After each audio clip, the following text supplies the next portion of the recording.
At 68, Margaret Maggie Chen still woke up at 5 in the morning.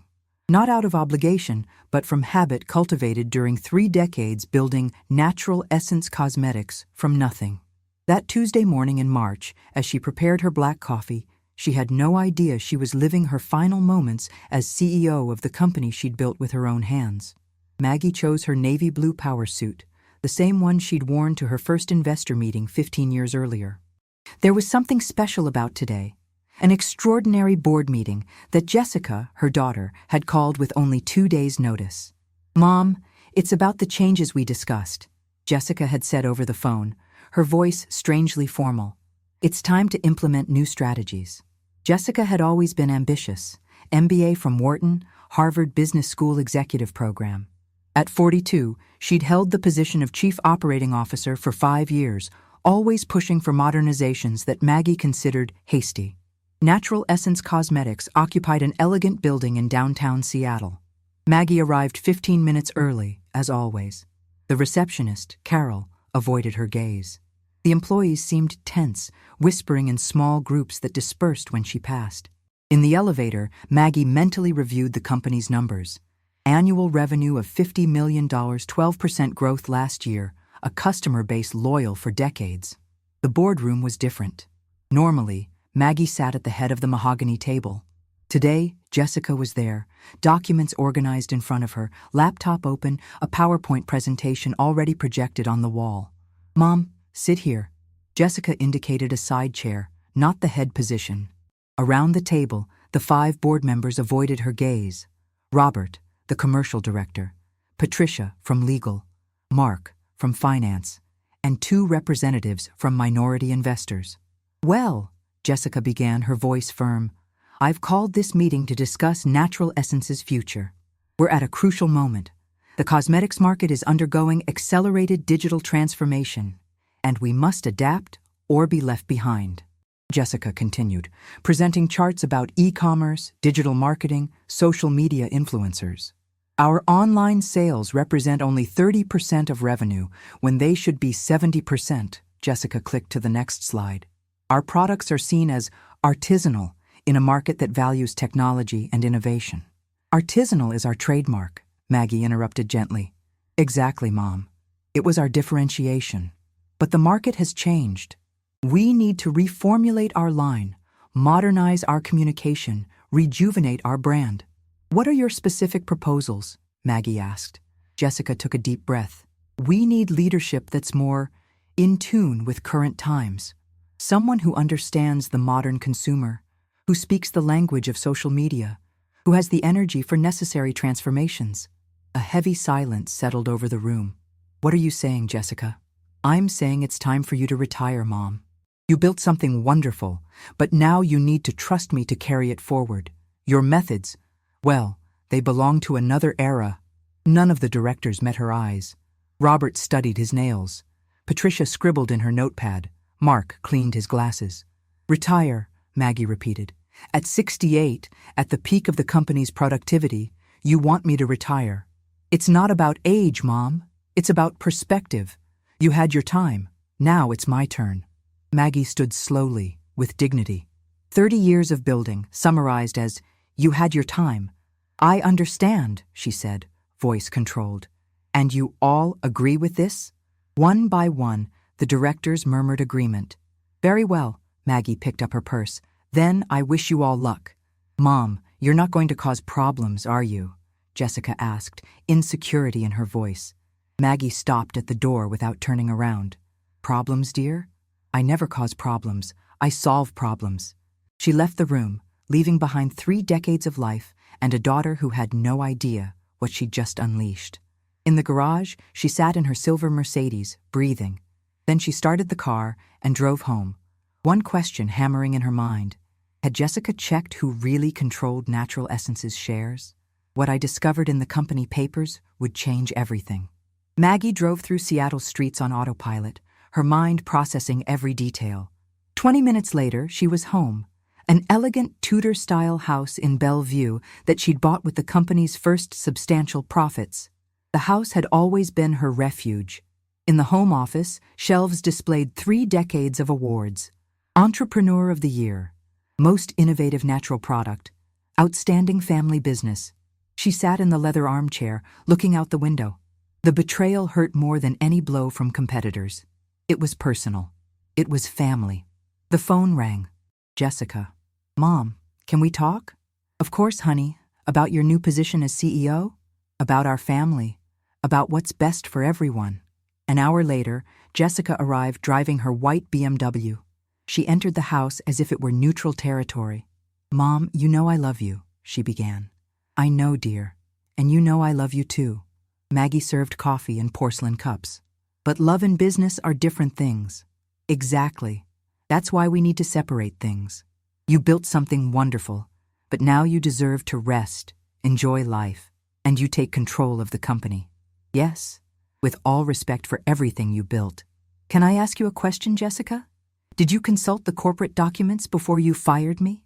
What do you mean? Did you verify who holds what percentage of the company? Jessica hesitated. Mom, you're the founder, but the company has evolved. We have investors. The corporate structure is complex. Maggie went to the office and returned with a folder of documents. Here. She placed papers on the coffee table. Company and corporation contract, corporate amendments from 2015, investment agreement from 2020. Jessica picked up the documents, frowning. Maggie watched her expression change from confidence to confusion to panic. Mom, this says you have 51% of the shares. Exactly. But the investors have 30%. You have 19%. I maintained majority ownership because I knew that someday I might need it. Jessica looked at her mother as if seeing her for the first time. You let me do that whole performance knowing that I'm still the majority shareholder? Yes, I did. Why? Because I needed to know how far you would go. I needed to understand if my daughter respected me as a person and professional, or if she saw me merely as an obstacle. Mom, You orchestrated a meeting to humiliate me publicly. You convinced directors I personally trained to turn their backs on me. You used terms like outdated to describe the woman who built everything you want to inherit. Jessica lowered her eyes. I thought it was the best way to stab me in the back? You wanted to diminish me. You wanted me to leave with my head down, as if I were a burden. Jessica remained silent, finally understanding the magnitude of what she'd done. Now tell me, Maggie continued, do you really believe I'm going to simply accept this? Mom, what are you going to do? Maggie smiled, but it wasn't warm. I'm going to teach you some things they don't teach at Wharton, dear. About loyalty, about respect, about the consequences of underestimating people you should honor. Are you going to fire me? I don't fire family, Jessica. I educate family. Maggie walked her daughter to the door. You're going to discover what really sustains natural essence. It's not just numbers and marketing strategies. It's relationships, trust, history, things you called outdated.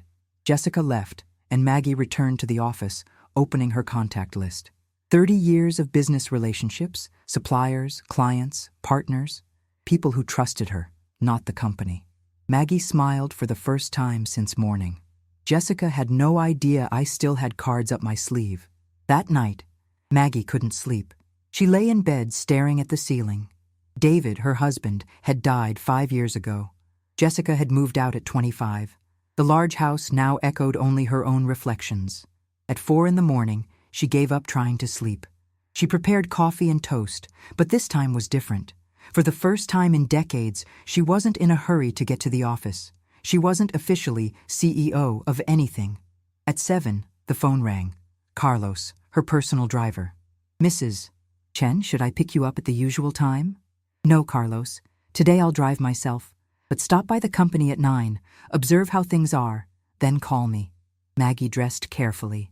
Pearl gray suit, impeccable hair. If she was going to start a war, she'd do it with elegance. She drove to the law office where she kept important documents. Richard, the senior partner, had been her lawyer for 15 years. Maggie, what a surprise. Everything okay? Everything's fine, Richard. I need to review some documents. 2 hours later, she was in his office, papers spread across the desk. Corporate contracts, supply agreements, exclusivity contracts. Richard, let me ask you a hypothetical question. If someone wanted to assume operational control of a company where I'm the majority partner, but without my agreement, what recourse would I have? Well, as majority partner, you have the right to a deciding vote in any decision. You can call assemblies, dismiss directors, alter bylaws. Richard studied her. Is this really hypothetical? For now, but I want you to prepare some documents for me. Extraordinary assembly convocation, revocation of powers, alteration of board powers. She left with a folder of documents and a sense of power she hadn't felt in years. Carlos called. Tense atmosphere. Miss Jessica arrived early. She's in your office and called all directors for a meeting. At home, Maggie settled with tea and company documents. She opened the computer file marked Strategic Suppliers. 23 companies that supplied exclusive ingredients to Natural Essence. Contracts signed directly with Maggie, with clauses allowing immediate termination in case of command change without approval. Next file, Preferred Clients. Pharmacy chains, beauty salons, specialty stores, relationships built over decades based on personal trust. The phone rang. Robert, the commercial director. Maggie, I wanted to tell you that yesterday wasn't easy, but Jessica said you were already in agreement, that it was a planned transition. Oh, really? And you believe that? Jessica called individual meetings with each director last week, said you wanted to retire but didn't know how to communicate it. And you believed I would need help communicating my own decisions? I should have talked to you first. Robert, you've worked with me for 10 years. Have I ever lied to you? No, never. Then trust me now. Take care of your normal responsibilities, but don't make important decisions without consulting me. After hanging up, Maggie looked at her contact list. 347 names. A network built brick by brick, relationship by relationship. Jessica thought the company functioned only with numbers and marketing strategies. She was about to discover that business is, above all, about people. The phone call I received the next morning was just the beginning. Maggie's home office was a living archive of 3 decades of business history. While Jessica reorganized the company headquarters, Maggie dove into documents her daughter didn't even know existed. The first call was to Miguel Santos, owner of Pacific Botanicals, supplier of essential oils since 1995. Mrs. Chen, what an honor. How are you? I'm well, Miguel. Have you received any communication from Natural Essence in the last few days? I received an email yesterday from your daughter saying she'd assumed the presidency and that there would be contract reviews soon. Maggie flipped through Miguel's contract. Clause 15. This contract is personal and non-transferable, linked to Margaret Chen. Any change of command without express authorization results in automatic termination. Miguel, do you remember Clause 15? I do. You insisted on including it in the 2018 renewal. I want you to know that I didn't authorize any command change. I continue to be the majority shareholder. So the contract remains valid? It remains. But if anyone tries to alter terms without my approval, you have the right to terminate immediately. Second call, Beatrice Oliveira from Amazon Flowers. Third call, John Paul from Pure Oils. Fourth, Marina from Natural Aromas. A pattern repeated. All had received communications from Jessica announcing structural changes. All had similar clauses. All confirmed loyalty to Maggie. The phone rang. Patricia, legal director. Jessica asked me to review all supply contracts, said you authorized renegotiations to optimize costs. Is this true? Patricia, you're a licensed attorney. Do I need to authorize renegotiations in the company where I'm the majority partner? Well, technically no, but there's no but, Patricia. I didn't authorize anything. I want copies of all contracts Jessica asked you to review. But Maggie, there's something else. Jessica scheduled a meeting with external investors for Thursday. Companies interested in strategic partnerships. What kind of partnerships? I heard her talking about going public and modernizing the corporate structure. After hanging up, Maggie stared at photos from 3 decades. In many, Jessica appeared as a child, teenager, young adult, always beside her mother, always smiling. The computer chimed. Email from Patricia with contracts. Pattern confirmed. 15 of 23 main suppliers had automatic termination clauses in case of unauthorized command change. More interesting, 7 of the 10 biggest clients had exclusivity agreements linked to her person, not the company. Contracts that allowed immediate termination if Maggie left. Mark, financial director, called. Jessica asked me to block some accounts and transfer signing powers. Is this correct? Mark, open the company's articles of incorporation. Who has powers to alter bank signatures? It says signature power changes need approval from the majority partner. And who is the majority partner? You, Maggie. So does Jessica have authorization? No, she doesn't. Mark, no banking changes without my written approval. None. Maggie opened the key employees file. 52 names. People who had worked at the company for more than 5 years, who respected her leadership. Each conversation revealed the same pattern. Employees uncomfortable with abrupt changes, pressure to modernize processes that worked well. Mrs. Chen, said Carmen, production supervisor. The girls are scared. Jessica said she's going to optimize the team. Carmen, as long as I'm the majority partner, no one will be fired for optimization. Their jobs are secure. At 5, Maggie had a complete picture. Jessica had assumed operational command, but hadn't done basic homework, checking existing contracts, understanding the real power structure. She called Ana Clara, executive secretary for 12 years. Mrs. Chen, what a relief to hear your voice. Ana, how are things there? Difficult. Jessica canceled 3 meetings you had scheduled with longtime clients, said we were going to reposition those accounts. Which clients? Health and Life Pharmacies, Natural Beauty Network, and Premium Aesthetics Group. Exactly the 3 biggest clients with personal exclusivity clauses. Ana, can you get me the direct contacts of these clients? Of course, ma'am. Because I'm going to teach my daughter an important lesson about the difference between theory and practice. When I called my first supplier, his reaction told me everything I needed to know. Maggie woke up Thursday with mental clarity she hadn't felt in years. It wasn't anger that moved her, it was purpose. During the night, she had organized every step of what needed to be done. Not to destroy Jessica, but to educate her. She prepared breakfast with deliberate calm. If she was going into battle, she'd do it well-fed and energized. At 8, she began executing the plan. First call, Dr. Eduardo Martinez, CEO of Health and Life Pharmacies, client for 15 years. Maggie, good to hear from you. How are things? Eduardo, have you received any communication from my company in the last few days? I have. Your daughter scheduled a meeting to renegotiate our contract, talked about new directions and cost optimization. Maggie consulted Health and Life's contract. Clause 8. Supply exclusivity linked to her permanence at the company.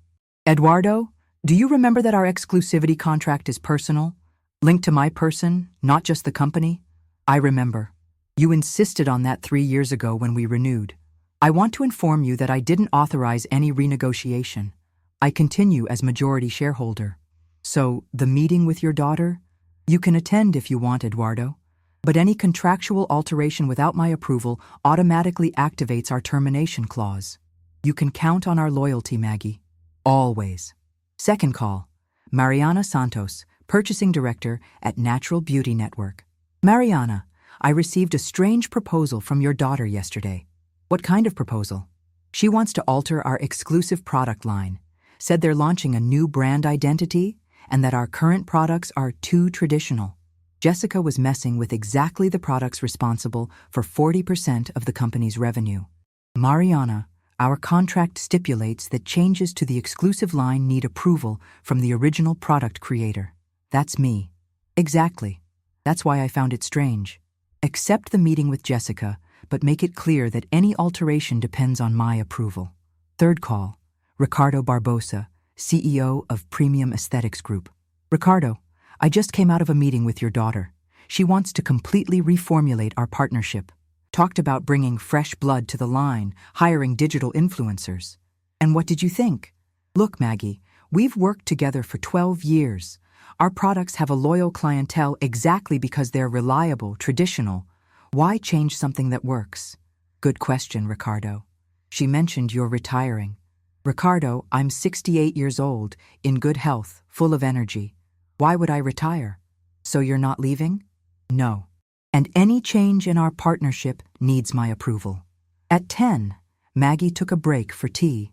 3 of the company's biggest clients were already aware of the situation. The phone rang. Patricia, from legal. Maggie, I have information about today's meeting. There are 3 companies interested in investing in natural essence. One is Global Beauty, an American multinational. They want to buy 30% of the company. 30%? Jessica presented an international expansion plan that requires heavy investment. She assumed you'd agree to reduce your participation to 35%. Jessica wasn't just trying to assume operational control. She was trying to sell part of the company without authorization. Patricia, attend the meeting as a legal observer and take detailed notes. But Maggie, there's something else. Jessica told the investors that you already signed a letter of intent agreeing to the sale. She what? Said you're excited about the modernization. The situation was worse than imagined. Jessica wasn't just being disrespectful. She was lying to external investors. What time is the meeting? 2 o'clock. At 11, Maggie called Ana Clara. Has Jessica made any changes to the company systems? Passwords? Access? She has. Changed all main passwords. Said it was for security. And did she give you access? She did. She needs me to operate. Basic mistake from someone who doesn't understand that in family businesses, loyalty is stronger than hierarchy. Monitor all emails Jessica sends today, especially to clients and suppliers. The older employees are worried. Jessica brought external consultants who are evaluating all operations. At noon, Maggie had a complete picture. Jessica was moving on multiple fronts: clients, suppliers, employees, investors. She was trying to completely transform the company in days, without legal authorization to do half of what she planned. Jessica was digging a deeper legal and operational hole. Soon, she'd need Maggie's help to get out of it. Jessica was about to discover what it means to mess with a matriarch. Maggie spent Thursday afternoon meticulously preparing each move. At 2 o'clock, while Jessica presented modernization plans to foreign investors, Maggie was orchestrating a reality lesson her daughter would never forget. First call, Miguel Santos from Pacific Botanicals. Miguel, I received information that someone from my company might try to alter our contract without my authorization. If that happens, I terminate immediately, as we agreed. Exactly. But Miguel, I want you to be polite. It's not about creating conflict, it's about respecting agreements. Miguel, you know the market well. If other partners ask about the company's situation, can you say that Margaret Chen continues as majority shareholder and that changes depend on my approval? Of course, Mrs. Chen. You've always been fair with us. Second call. Carmen, production supervisor. Carmen, how are things at the factory? Complicated, Mrs. Chen. 3 consultants arrived this morning. They're timing our processes, asking why we do things in specific ways. Carmen, if anyone tries to alter production processes without my approval, you're authorized to question. Ask where my written authorization is. Third call. John Paul from Pure Oils. John, my daughter might try to renegotiate our contract in the coming weeks. But our agreement is clear. Changes depend on my approval. Other suppliers are commenting about changes at the company. Your daughter is promising new times and more advantageous partnerships. John, how many companies have you seen promise new times and then break old contracts? Many, unfortunately. Exactly. Promises are easy. Fulfilling agreements for decades is difficult. At 3 o'clock, Ana Clara called.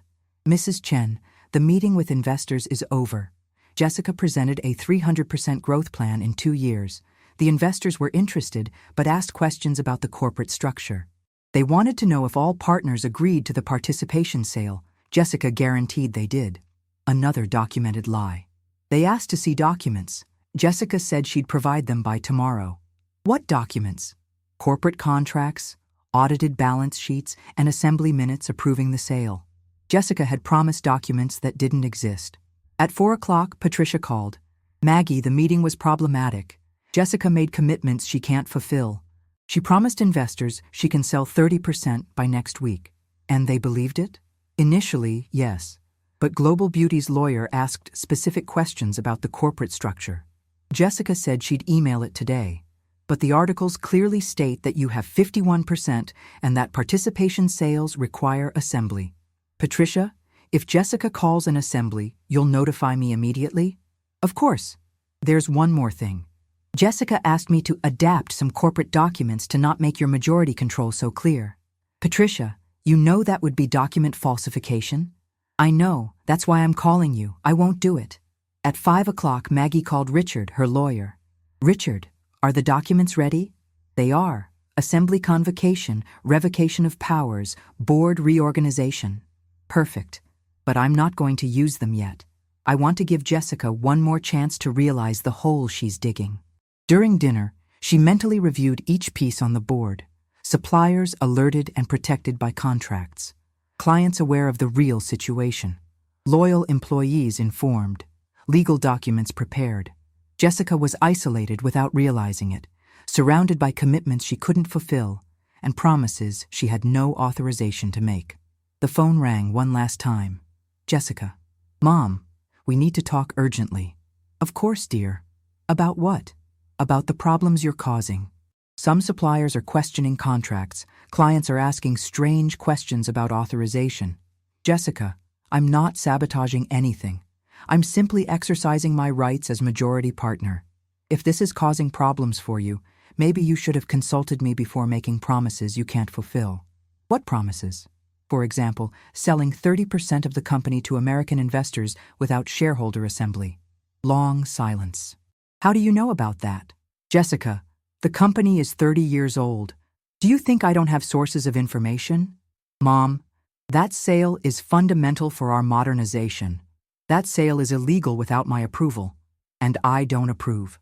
Because you didn't consult me. Because you humiliated me publicly. Because you're making decisions without having legal right to do so. And because you need to learn that respect isn't gained through coups but through competence and humility. Mom, you're being vindictive. No, dear, I'm being educational. Good night. When I called my first supplier, his reaction told me everything I needed to know. Friday dawned rainy in Seattle. Maggie woke up at 5:30, not from anxiety, but from anticipation. Today, Jessica would begin to understand that theory and practice are very different things. While preparing coffee, the phone rang. Ana Clara, tense voice. Mrs. Chen, Jessica arrived at 7. Looks like she didn't sleep. What is she doing? Calling suppliers since she arrived. I've heard heated discussions, and we received 3 emails from clients asking for clarification about contractual changes. The first domino was falling. Ana, forward me those emails. The first was from Ricardo Barbosa. Dear Jessica, after our meeting yesterday, a question arose about authorization for contractual changes. Our agreement is linked to Margaret Chen personally. We need her confirmation before proceeding. The second, from Mariana Santos.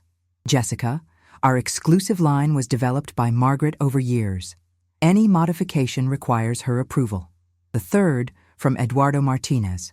Dear Jessica, our contract stipulates that Margaret Chen must approve alterations. Without this approval, we'll maintain current terms. They weren't attacks on Jessica. They were simple contractual requirements. But for someone who had promised immediate changes, they must sound like bombs exploding. At 9, Miguel Santos called. Mrs. Chen, exactly what you predicted happened. Your daughter called me wanting to alter our contract. Said she needed to reduce costs and that I should accept a 15% price reduction. And you responded? That our contract stipulates alterations depend on your approval. She got irritated, said she's now in charge. I asked if she had your written authorization. She said she didn't need it. So I said that without your approval, our contract remains as is. Perfect, Miguel. How did she react? Said she was going to resolve this issue and hung up. She seemed desperate. At 9:30, Ana Clara called again. The situation here is tense. Jessica canceled 3 client meetings and has been locked in her office making calls, mainly to Patricia. I heard shouting about legal problems and poorly written contracts. Jessica was discovering that the contracts weren't poorly written. They were very well written to protect exactly the current situation. Ana, Jessica asked me to call you too for a family alignment meeting. Tell Jessica I'll be there at 10:30. You're coming? I am. It's time to clarify some things. Maggie dressed with special care. Navy blue suit, the same from the meeting where she'd been fired. If she was going to teach a lesson, she'd do it with dignity. She arrived at Natural Essence at 10:20. Carol greeted her with a relieved smile. Mrs. Chen, so good to see you. Maggie arrived at the boardroom exactly at 10:30. Jessica was at the head of the table, surrounded by the same directors. But the climate was completely different. There was no longer arrogant confidence. Jessica looked like someone trying to maintain control over a situation slipping away. Mom, thank you for coming, Jessica said, tense voice. You're welcome, dear. I heard there are problems to solve. Well, Jessica began, consulting notes. I called this meeting because we're facing resistance in some implementations. What kind of resistance? Asked Robert. Suppliers are questioning contractual changes. Clients are asking for authorizations that we need to clarify.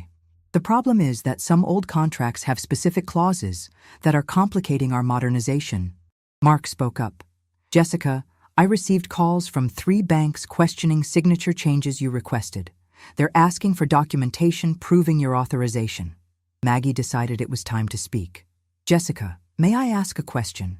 Did you review all company contracts before assuming you could alter them? Jessica hesitated. Well, obviously not all of them, but not all or none. Jessica, you promised investors you can sell 30% of the company. Did you verify if you have legal authorization for this? Mom, I'm the executive director. Does being executive director give you the right to sell ownership participation? Patricia, can you clarify who has the right to sell participation in the company? Participation sales require shareholder assembly and approval of the majority of voting capital. And who holds the majority of voting capital? You, Maggie. With 51%. Jessica paled. Mom, these are technicalities. No, dear. This is law. You promised investors something you can't deliver without my approval. Robert spoke up. Maggie, I received calls from our 3 biggest clients, all questioning if you approve the changes Jessica proposed. And you responded what? That I needed to check with you. Perfect response, because these changes really depend on my approval. Jessica lost her composure. Mom, you're deliberately sabotaging our growth. No, Jessica, I'm exercising my legal rights. Rights you should have verified before making promises you can't fulfill. But why? Why are you doing this? Maggie stood up, walking to the window. Jessica, on Tuesday, you publicly fired me from the company I built with these hands. You called me outdated. You said my methods belong to another era. You did this without checking if you had legal right or if you really understood how this company works. Since then, you've been making decisions without authorization, making promises you can't fulfill, lying to investors, and trying to alter contracts you haven't even read. Now you're discovering that running a company isn't just about having bold ideas. It's about understanding legal structures, respecting contracts, maintaining trust relationships built over decades. Mom, teach me then. Help me. Jessica, you wanted me out of the picture because I was outdated. Now you want my help because you discovered experience has value? Jessica lowered her head. I made mistakes. Yes, you did. The question is, what are you going to do to correct them? What do you want me to do? First, you're going to call the investors and explain that you don't have authorization to sell ownership participation without shareholder assembly. Second, you're going to cancel all contractual alterations you proposed without my approval. Third, you're going to learn the difference between being executive director and owning the company. And then, if you're interested, we can talk about real changes. Planned, authorized, and respectful changes. Jessica looked around, finally realizing that the support she thought she had was fragile and conditional. Mom, I didn't know. I thought that you thought you could discard me and assume control without consequences. You thought decades-long relationships didn't matter. You thought experience was dead weight. Now you're learning you were wrong. What do I do about the investors, about the promises I made? You take responsibility for your mistakes, Jessica. You call them, explain you were hasty, apologize. And you learn that next time, you should verify facts before making promises. And you? Will you forgive me? Maggie smiled for the first time since arriving. Jessica, you're my daughter. I'll always forgive you. But forgiveness doesn't mean there won't be consequences. You need to rebuild the trust you broke. Can I try again? Of course you can. But this time, we'll do it together.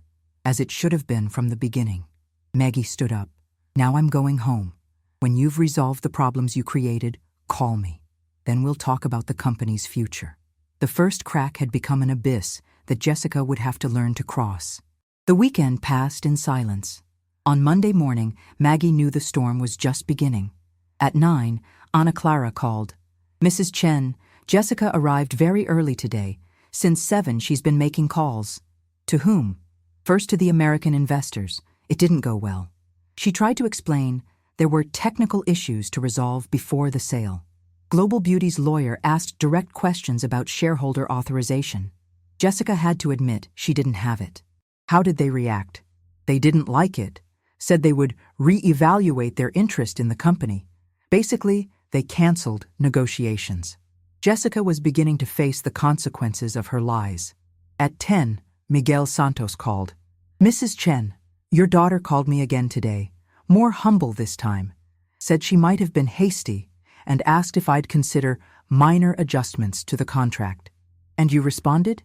That any adjustment depends on your approval. She asked if I could mediate a conversation with you. Jessica was asking for help indirectly. Miguel, she seems more humble, less arrogant. But humility forced by circumstances is different from genuine humility. Very wise, Miguel. For now, maintain our position. At 11, Patricia called. Jessica asked me to find legal alternatives to get around the contract clauses. I explained there's no way around them. The contracts are valid and binding. How did she react? Frustration. Then she asked me to draft an opinion on possible interpretations of the clauses. I refused. Jessica tried to schedule a shareholder assembly for Thursday to resolve operational issues. But when we calculated the necessary quorum, she realized I have veto power. She canceled the idea. At 2 in the afternoon, Eduardo Martinez called. Maggie, Jessica called me today offering conditions well below market to maintain our contract. Prices 20% lower than current ones. 20%? Yes, said it was a special promotion for strategic partners. But Maggie, these prices are unsustainable. Either she doesn't understand the company's costs or she's desperate. Probably both. At 3, Carmen called from the factory. Mrs. Chen, Jessica came to production trying to accelerate some batches. Said we had to increase efficiency and reduce process times. And did you do it? No. Our process times guarantee quality.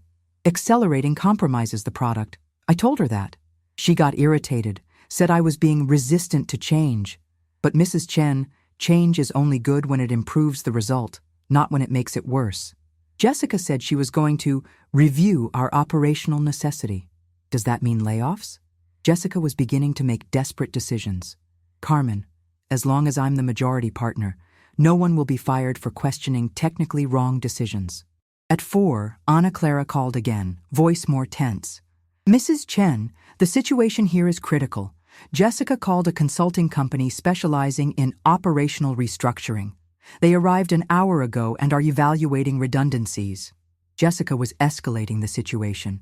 They're questioning the necessity of each employee, each process, talked about optimization and cost reduction.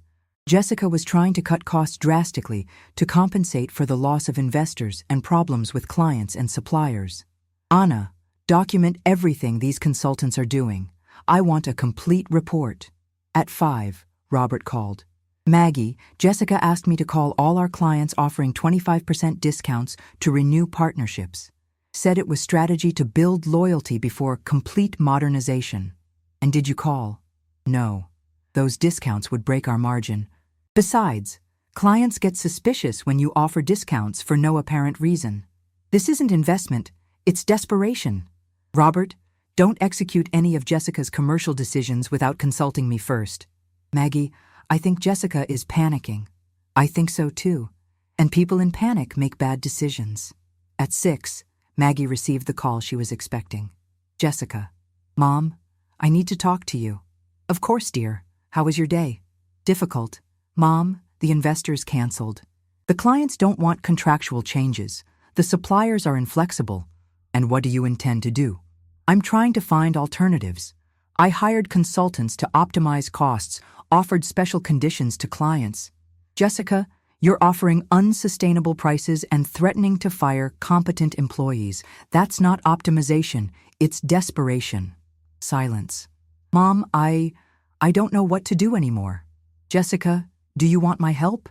I do. I need it. Then stop making hasty decisions. Cancel the restructuring consultants, stop offering desperate discounts, and come talk to me. When? Now. Come home.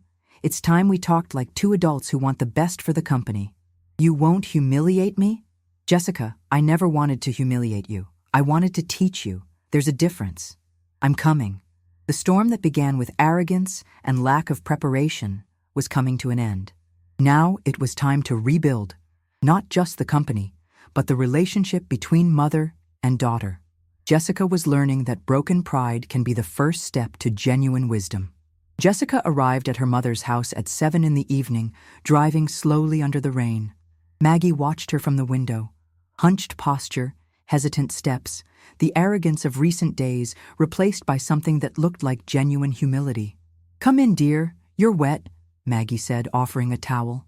They sat in the living room, the same place where, a week earlier, Jessica had tried to justify firing her mother. But the climate was completely different. There was exhaustion and the urgent need to find solutions. "Mom," Jessica began, voice low, "I messed up everything." Maggie served tea in porcelain cups. "Tell me exactly what happened since Friday."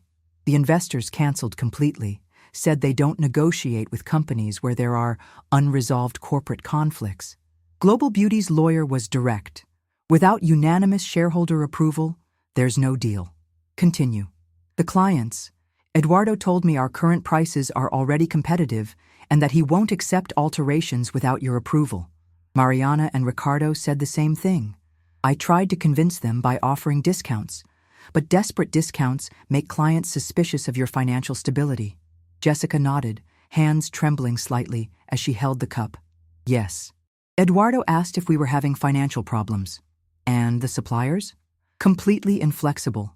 Miguel was polite but firm, said contractual changes depend on your approval. I tried to argue that I'm the executive director, but he responded that contracts are honored, not reinterpreted. Jessica's voice cracked. "I felt so foolish, Mom." "Jessica, you hired restructuring consultants today. Why?" "Because I thought that if I could cut costs drastically, I could somehow compensate for losing the investors and all the problems with clients."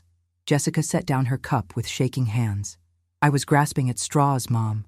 I felt like everything was crumbling around me." "And what did these consultants propose?" Jessica lowered her eyes, shame evident. "Fire 40% of our employees, outsource production to cheaper facilities, sell our equipment, and lease it back.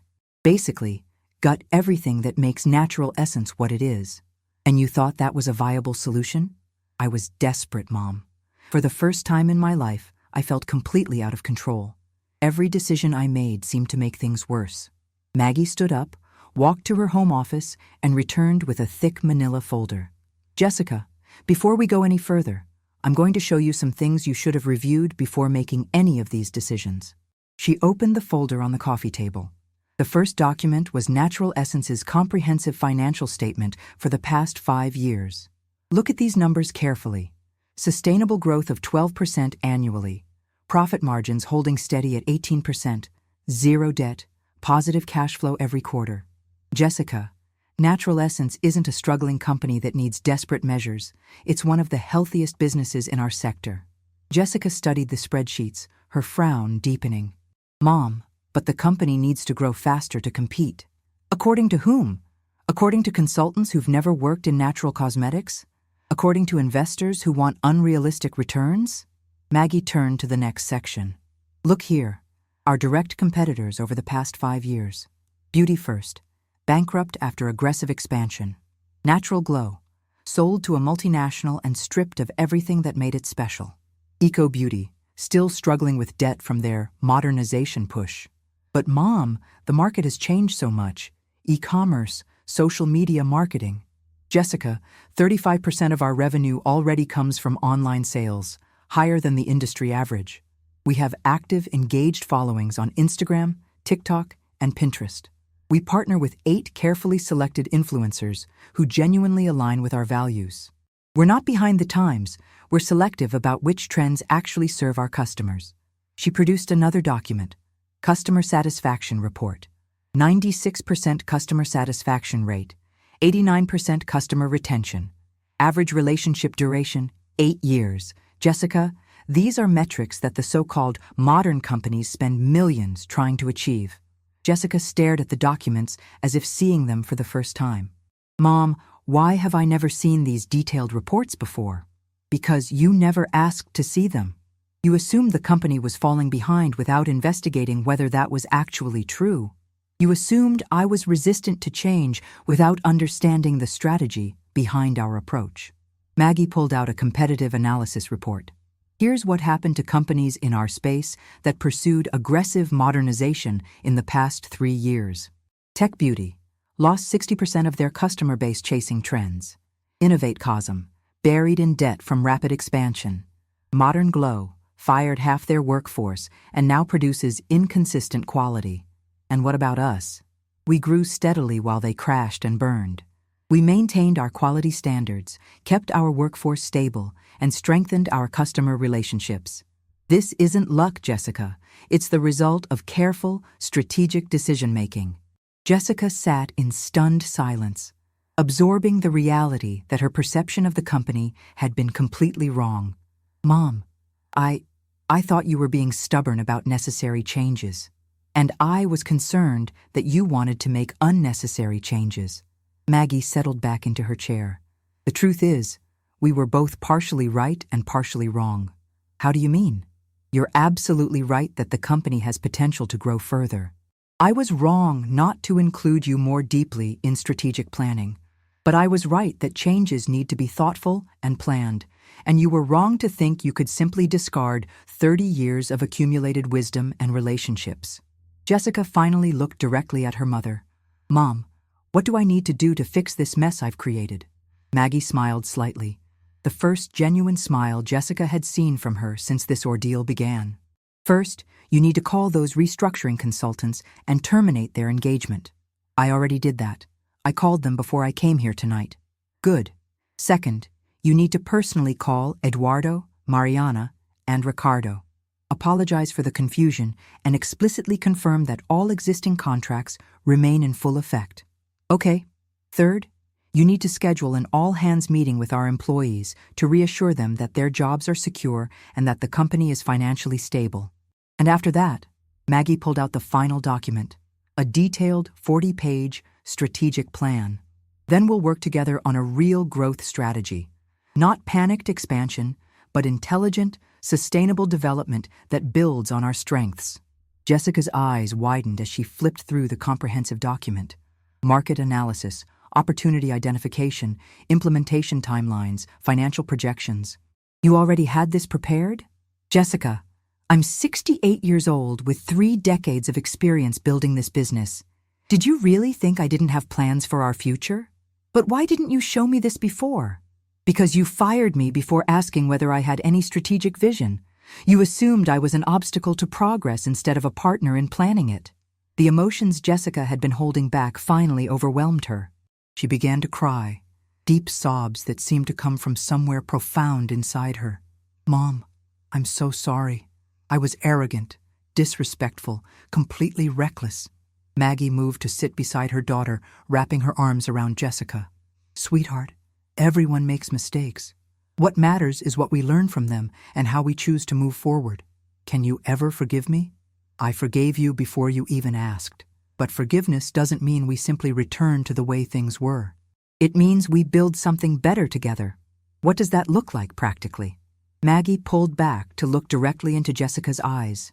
It means that tomorrow you'll return to your role as Chief Operating Officer, not as CEO. That role remains with me for now. It means we'll spend the next 2 years working together on a genuine transition plan. And it means you'll learn this business from the inside out before attempting to change it from the outside in. And the 51% controlling interest remains with me until you demonstrate, not just professionally but personally, that you're ready for that level of responsibility. Jessica nodded, wiping her tears. That's more than fair. It's generous. Jessica, you have tremendous potential to be an outstanding business leader. But leadership isn't just about having innovative ideas.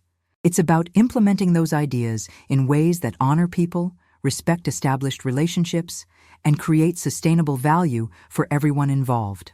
Will you teach me? Really teach me, not just give me assignments? I will. But this time, you'll approach it as a student, not as someone trying to prove she already knows everything. Jessica managed her first genuine smile in over a week. When do we start? Tomorrow morning, 9 o'clock sharp. In my office, which, for the record, remains my office for the foreseeable future. Understood completely. Jessica paused. Mom, can I ask you something? How did you know all of this would happen? It seemed like you were 3 steps ahead of me at every turn. Maggie's smile carried the quiet satisfaction of someone who had navigated a crisis without destroying the people she loved. Jessica, experience isn't just about knowing what to do in the moment. It's about anticipating what could go wrong and preparing for those possibilities. It's about understanding that in business, as in life, actions have consequences that ripple out much further than we often realize. And that kind of foresight can be learned. It can be developed. But not from textbooks or case studies. It comes from years of real experience, with real people facing real challenges with real consequences. Jessica nodded slowly, finally beginning to grasp the enormous gap between academic knowledge and practical wisdom. Mom, thank you for not destroying me when you clearly could have. Jessica, mothers don't destroy their daughters. They guide them, sometimes through difficult lessons, toward becoming the best versions of themselves. The foundation for genuine partnership had been laid, built not on power struggles, but on mutual respect and shared commitment to something larger than either of them individually. 6 months later, Maggie sat in her restored corner office at Natural Essence, reviewing the third quarter report with deep satisfaction. The numbers exceeded even her optimistic projections. 18% growth year over year, successful expansion into the Portland and Denver markets, and the triumphant launch of their Heritage Modern product line. Jessica knocked on the doorframe, carrying a wooden tray with 2 steaming cups of coffee.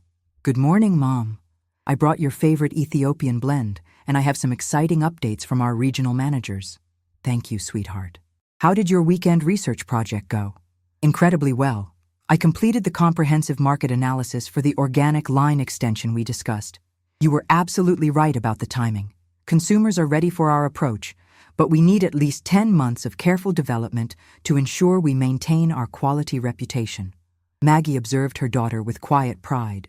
In 6 months, Jessica had transformed from an impulsive executive into a thoughtful strategist who understood the delicate interplay between innovation and brand integrity. Excellent work. And how did the video conference go with our Pacific Northwest distributors? Beyond our expectations. Eduardo from Health and Life not only renewed their exclusive regional contract, but they're requesting expanded territory rights. He specifically cited our unmatched consistency and reliability as factors that set us apart. Eduardo has always had excellent market instincts. How is our team responding to the growth? The entire organization is energized. Carmen shared the production metrics with me yesterday. We're running 12% above our targets while maintaining our zero-defect quality standards. More importantly, employee satisfaction scores are at an all-time high. Maggie nodded with deep satisfaction. Over the past months, Jessica had developed something that no MBA program could teach: the wisdom to listen carefully to people who possessed decades of specialized knowledge.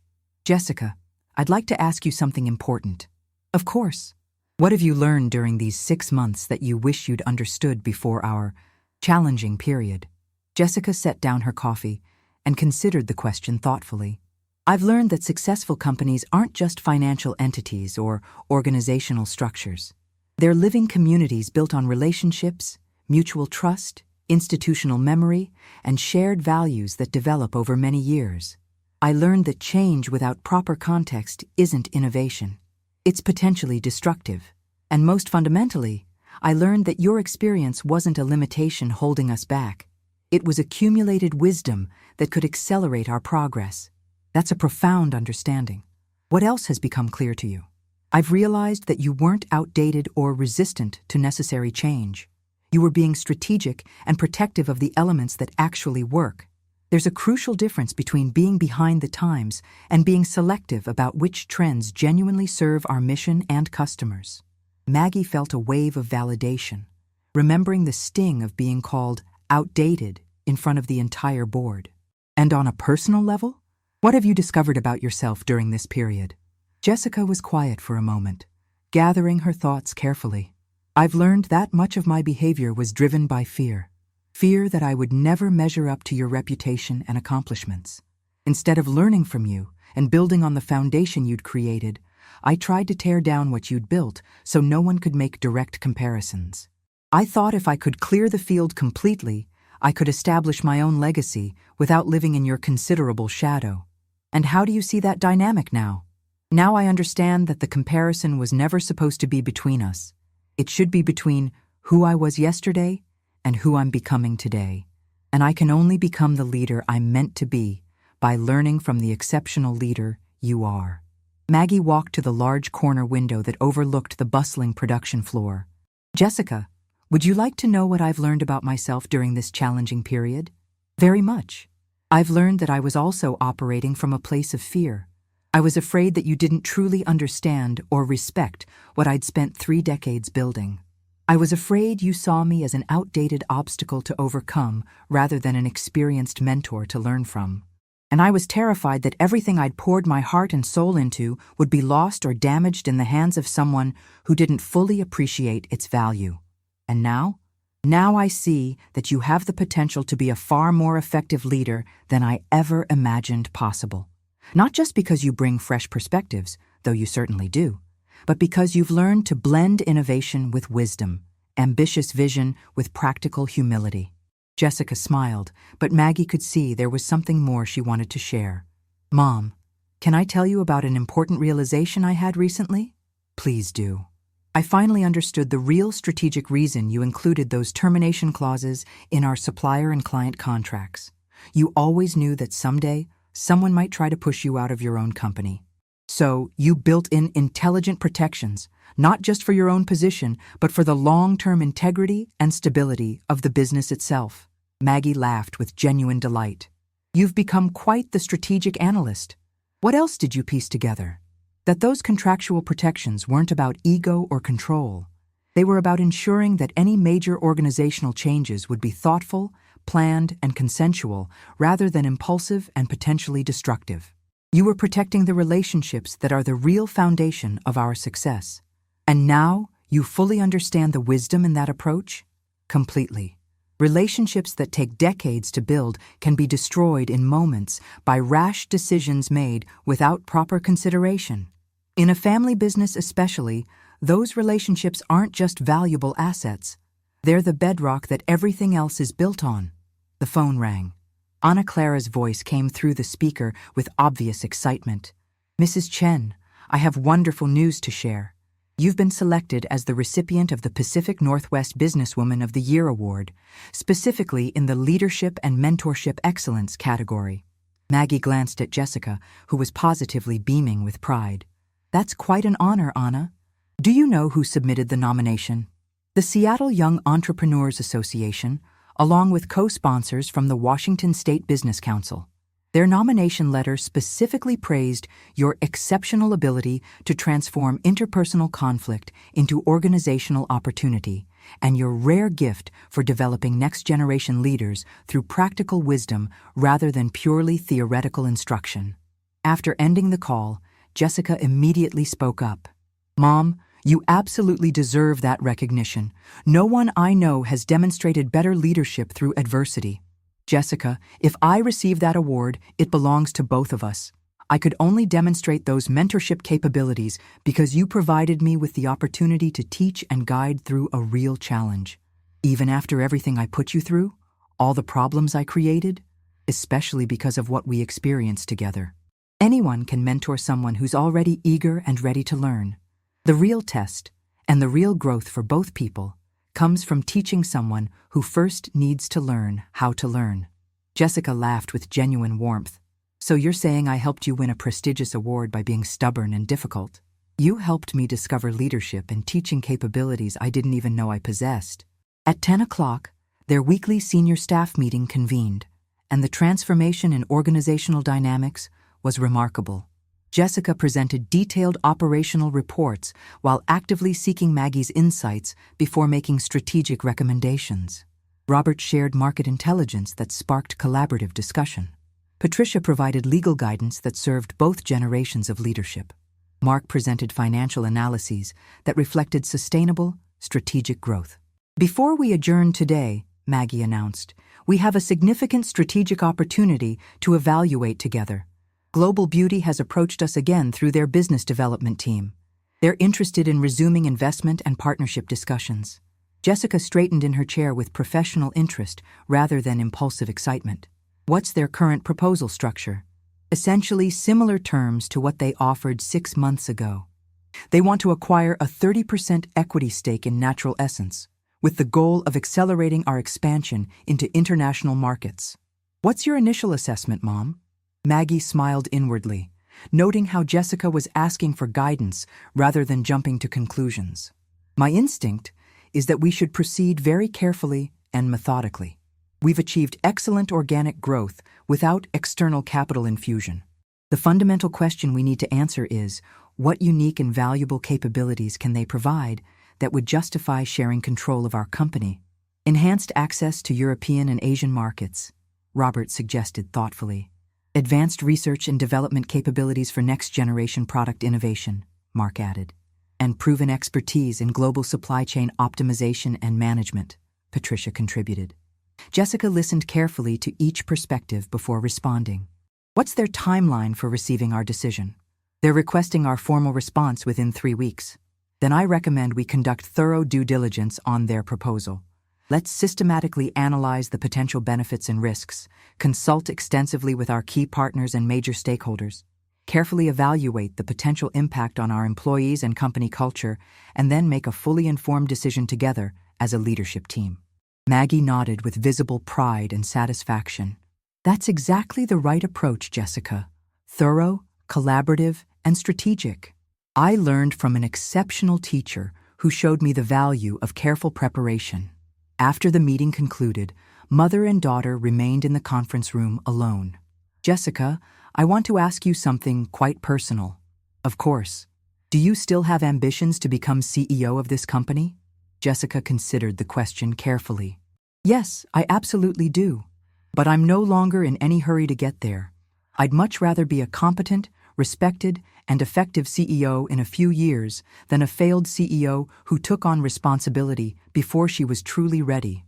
How would you define truly competent leadership in our context? The ability to make decisions that create sustainable value for all of our stakeholders, employees, customers, suppliers, shareholders, and the broader community we serve. It's about building long-term success and positive impact, not just maximizing short-term financial metrics. Maggie nodded with deep approval. When do you think you'll be ready for that level of comprehensive responsibility? When you believe I'm ready, and when I'm completely confident that I can honor and build upon the legacy you've created while adding my own meaningful and valuable contributions. Jessica, can I share something important with you? Please. I already believe you're very close to being ready for that transition. Jessica's eyes filled with tears of gratitude, relief, and joy. Do you really mean that? I absolutely do. Over the past 6 months, you've consistently demonstrated intellectual humility, genuine curiosity about learning, deep respect for people and established processes, and authentic, long-term strategic thinking.